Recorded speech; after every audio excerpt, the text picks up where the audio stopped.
날씨가 더웠습니다. 그러나 하나님의 시선, 하나님의 손길은 여전히 여러분과 동행하는 눈빛입니다. 그러므로 하나님의 손길 속에서 여러분들 삶 속에 하나님의 평강이 넘치기를 다시 한번 주님의 이름으로 축복드립니다.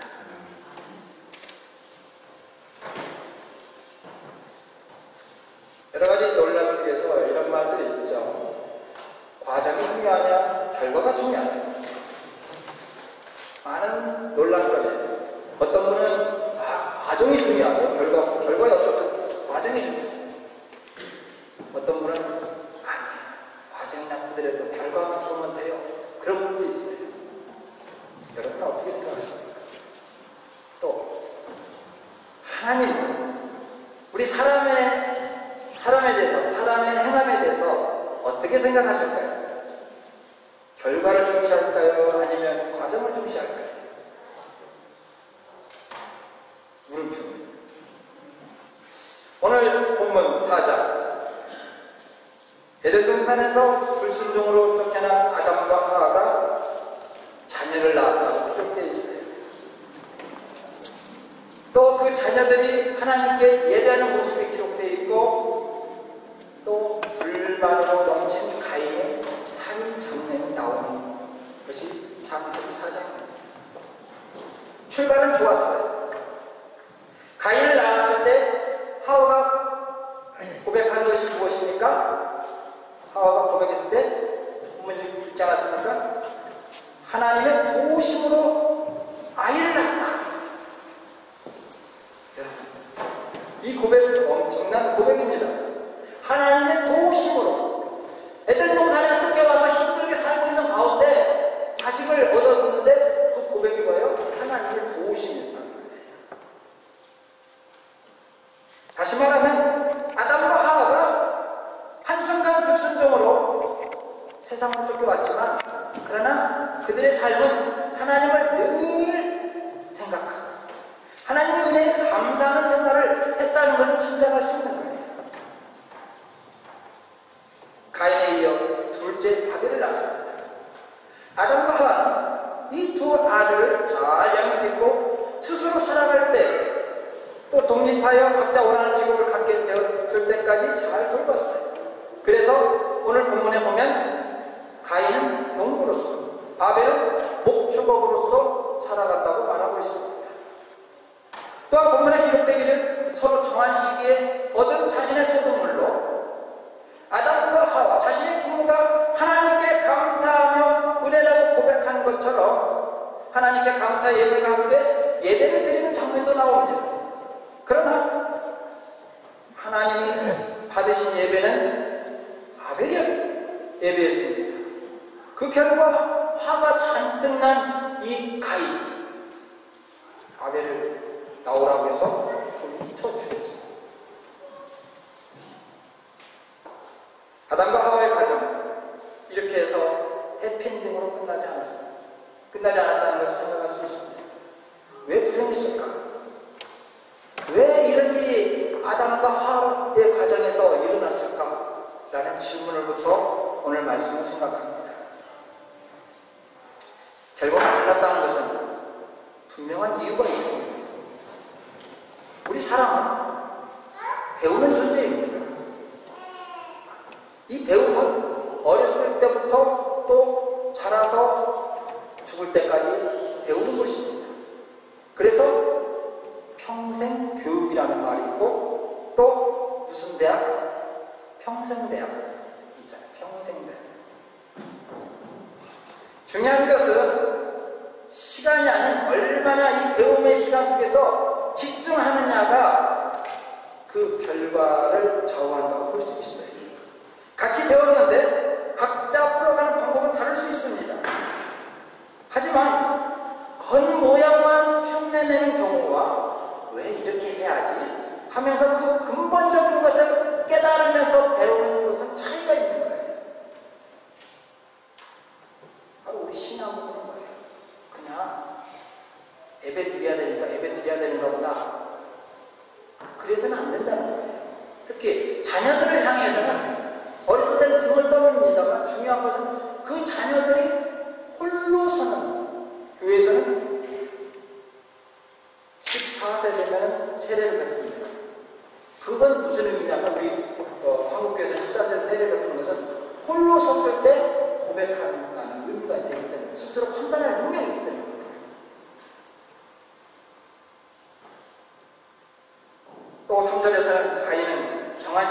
자신의 노력으로 거둔 수확물로 하나님께 감사를 했습니다. 4절에서도 아벨은 처음 태어난 아기 양과 양의 기름으로 감사를 했습니다. 이것을 하나는 은혜롭게, 다른 하나는 은혜스럽지 않게 바라보았다고 기록되어 있습니다. 하나님 받으신 예배는 은혜롭게 본 아벨과 그의 애물이었습니다. 이것은 무엇을 의미합니까? 아무리 우리가 많은 시간을 들여서 규칙적으로 예배를 드려도 하나님이 임하지 않으면, 하나님이 은혜를 베풀지 않으면 그 예배는 헛시간이 날 거예요. 그럼 하나님은 무엇을 보고 은혜를 베풀었을까?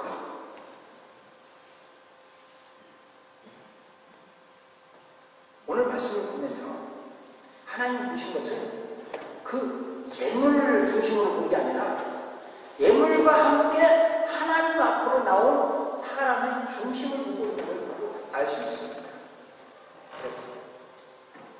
예물은요, 감사의 표시입니다.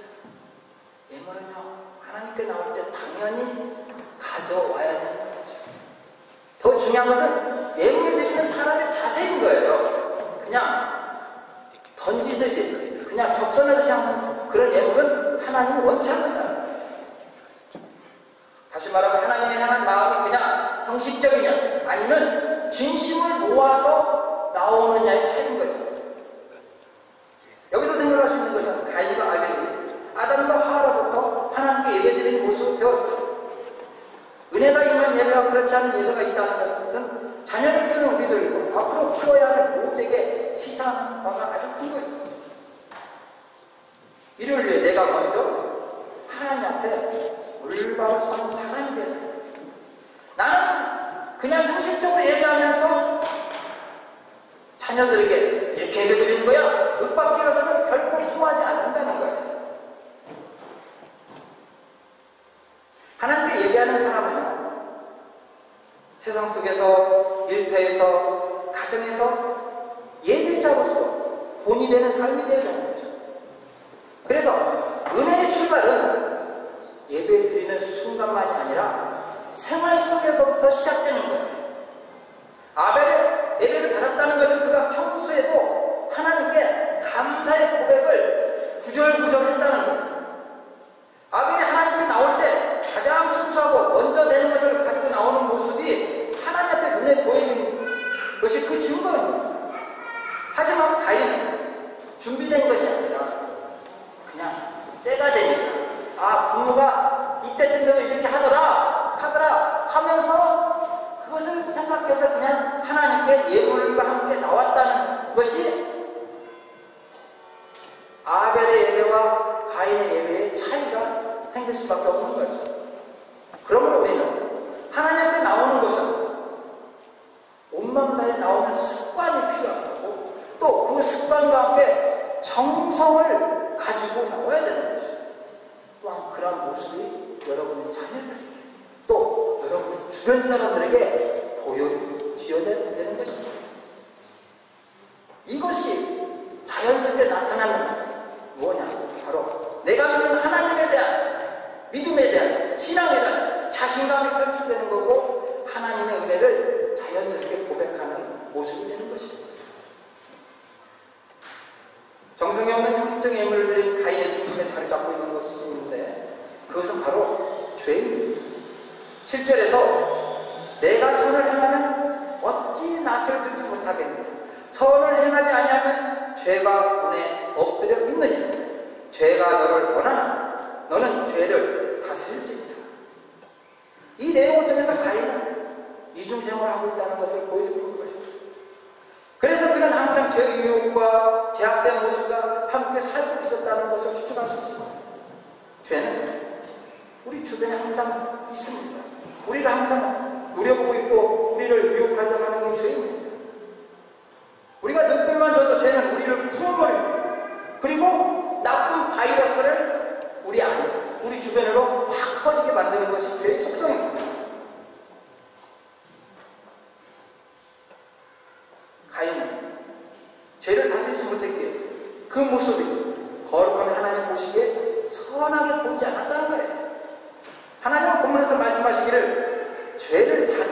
하나님이 배워야 한다고 말씀하고 있어요. 이런 죄가 가인을 지배하고 있었으며 그 죄로 인하여 하나님이 자신의 예배를 받지 않는다고 화를 내고 있으며 그 화를 내고 하여 결국 동생 아벨을 주는 무서운 결과를 맞아왔다는 것이 하나님은 가인에게 다시 설명하고 있는 것입니다. 여기서 생각해야 될 것은 평상시에 온전한 예배를 드리지 못한 습관의 결과라는 것입니다. 우리는 예배를 위해서 가장 먼저 내 주변을 말끔하게 정리할 수 있는 사람이 돼야 돼요. 정리한다는 것은 뭐냐면 예배의 자리에 나오기 위해서 예배에 집중하기 위해서 방해되는 것들을 미리 다 정리를 해야 된다는 거예요. 그런 것 없이 그냥 예배의 자리에 나오면 어떻게 됩니까? 그것이 머릿속에 맴돌고 그래서 어떻게 해요? 여기서 메시지는 선포되지만 그 마음속에서는 다른 온갖 것들이 지금 산다고서 막 예를 들어서 우리 주부들 예를 들면 그렇잖아요. 한국에는 이제 직접 구입으로 가스펠 있잖아요. 근데 심지어 그걸 잡았는데 가스펠을 잡고 안 잡고 그런 것이 맴돈다는 거예요. 왜? 정리를 안 하는 거기 때문에 준비를 하지 않기 때문에 그런 결과가 일어나는 거예요.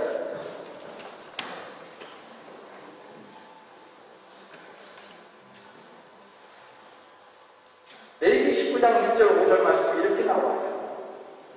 여호와께서 모세에게 말씀하셨습니다. 이스라엘 모든 백성에게 전하여 나는 여호와 너희 하나님이다. 내가 거룩함을 너희는 거룩하여라. 너희는 모두 너희 어머니와 아버지를 존경하여라. 그리고 너희는 내 안식일을 지켜라. 나는 너희 하나님 여호와이다. 우상을 섬기지 말라. 너희가 섬길 신상을 만들지는 마라. 나는 하나님 여호와이다. 너희가 여호와께 화목제물을 바칠 때는 여호와께서 받으실 만하게 바쳐라. 여기 끝에 중요한 말이 있습니다. 여호와께서 받으실 만하게 바쳐라. 하나님 보시기에 받을 만한 예배의 모습이 되는 거예요. 하나님께 예물과 함께 하나님 받으실 만한 예배를 드려야 되는데 이 말씀 속에서 하나님이 받으실 만한 예배를 위해서는 첫 번째로 우리가 정리해야 될 것은 거룩입니다. 거룩이 무슨 말입니까? 구별되다는 의미예요. 예배를 위해서는 우리의 몸과 마음을 미리 하나님께 향하는 시선과 집중을 의미하는 것입니다. 세상에서 이리저리 쌓인 것, 나의 욕심, 분냄, 시기 등 여러 가지 고민들을 내려놓는 준비를 말하는 것입니다. 이런 것이 되지 않고서는 예배 자리에서 결코 집중될 수 없습니다. 하나님의 음성을 올바로 들을 수 없고 결단할 수 없는 거죠. 두 번째로는 존경과 안식에 대한 기억입니다. 우리의 예배 대상이신 하나님에 대한 존경 없이는 결코 하나님의 은혜가 임하지 않습니다. 하나님은 존경을 넘어서 영광을 받아야 될 뿐입니다. 다시 말하면 최상의 조건에서 영광을 누리도록 우리에게 예수 그리스도의 보혈을 통해서 이 예배의 날 안식일을 선물하신 것입니다. 그러므로 주님의 마음을 가득 품는 예배의 날이 되어야 되는 것입니다. 그러기 위해서는 먼저 우리가 인간적인 관계 속에서도 서로 존경할 수 있는 그런 모습으로 준비되어야 되는 것입니다. 서로 존경하지 않으면서 예배드린다는 것은 하나님이 원하실까요? 하나님이 원하는 예배는 바로 하나님을 존경하는 마음, 하나님을 공경하는 마음, 하나님께 영광 돌리는 마음이에요. 근데 나는 그렇게 준비됐어 하면서도 서로 인간과의 관계 속에서 정리가 되지 않으면 하나님은 그 예배 속에서 여러분에게 임하지 않는 거예요. 계속되어지는 것은 하나님에 대한 온전한 집중입니다. 우리 안에 하나님이 아닌 다른 것을 품는 것, 의지하는 것은 우상 숭배입니다. 오늘날 많은 신앙인들 가운데 두 마음을 품는 사람들이 있습니다. 단적인 예로 미신을 믿고 있어요. 주일날은 예배자리에 오면서 결정적인 순간에는 무당집을 찾아가서 나 이번에 당선될까요? 내 이거 수다하면 돈 벌까요? 그런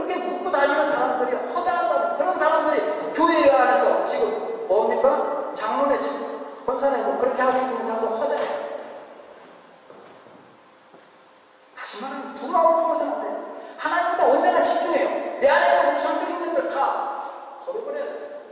왜 그것을 의지합니까? 우리 하나님 어떤 하나님? 전능하신 하나님, 모든 것을 이루어주신 하나님, 인도하신 하나님, 보여주신 하나님. 그래서 시편기자 다윗은 여호와는 나의 구원이시오 산성이시오 반석이시오 나의 피난처럼 말씀하지 않습니다.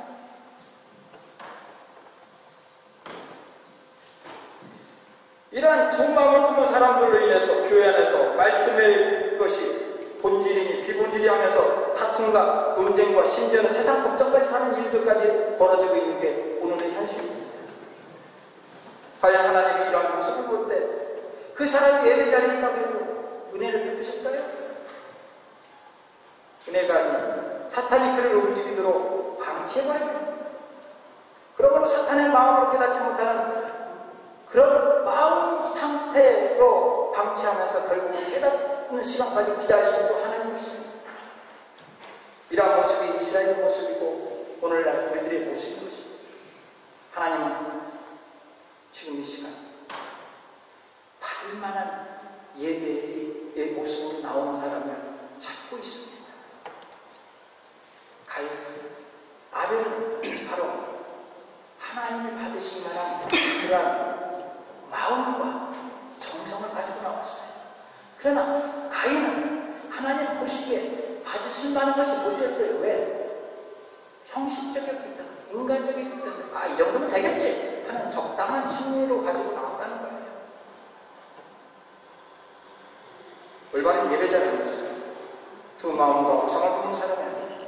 하나님께 집중하여 온전한 영광을 최선을 다해서 드리고자 하는 그러한 사람입니다. 그러므로 우리는 이런 모습으로 하나님께 예배 드리기 위해서는 우리 안에 있는 죄를 다스릴 줄 아는 사람이 되어야 돼요. 독일어 동사에는 컨트롤리어과 베헬션이라는 동사가 있어요. 두 단어는 좀 비슷해요. 다스리다 뭐 그런 의미 있는데 그러나 제가 해석하는 제가 받아들이는 의미에서 조금은 뉘앙스가 있습니다. 제가 볼 때는 가인은 죄로부터 컨트롤 당했어요.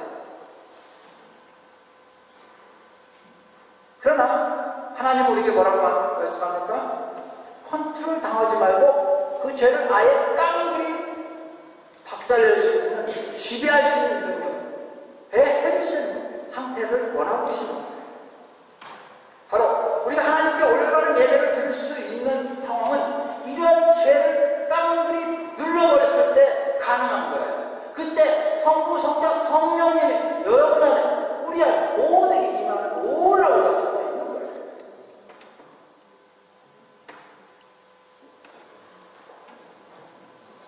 하나님께 드리는 예물도 마찬가지입니다. 형식이 아닌 하나님께 주신 은혜에 대해서 하나님 것이기에 드려야 한다는 당연성 가운데서 우리는 하나님 앞에 예물을 드려야 되는 것이죠. 죄에 컨트롤 당하면 예물에 대해서 고민하게 되어 있어요. 예배의 자리에 나오는 것 고민하게 되어 있어요. 반대로 그 죄를 눌러버리는 지금 죄가 일어서지 못하다 꽉 발로 꽉 눌러든지 엉덩이를 확 비비며 눌러버리든지 하면 고민이 없어요. 하나님께 나가야지. 하나님 주신 은혜는 얼마나 큰데 그러면서 정성 들인 예배에 힘이 되는 자리가 되는 거죠. 우리가 이러한 예배를 드리고 있을 때 하나님의 은혜가 임하게 되는 그 은혜를 통해서 나의 질병이 떠나가 나의 고민이 해결되고 나의 막힌 것이 열려지는 놀라운 일을 통해서 세상이 주는 기쁨이 아닌 하늘 아버지께서 주시는 그 놀라운 기쁨 속에 살게 되는 줄 믿으시기 바랍니다. 사랑하는 성도 여러분, 주님 말씀에 귀를 기울이고 하나님이 받으실 만한 예배를 위해서 좀 더 부지런히 준비하고 예배에 온몸을 던지는 집중의 시간이 되시기를 주님의 이름으로 부탁드립니다.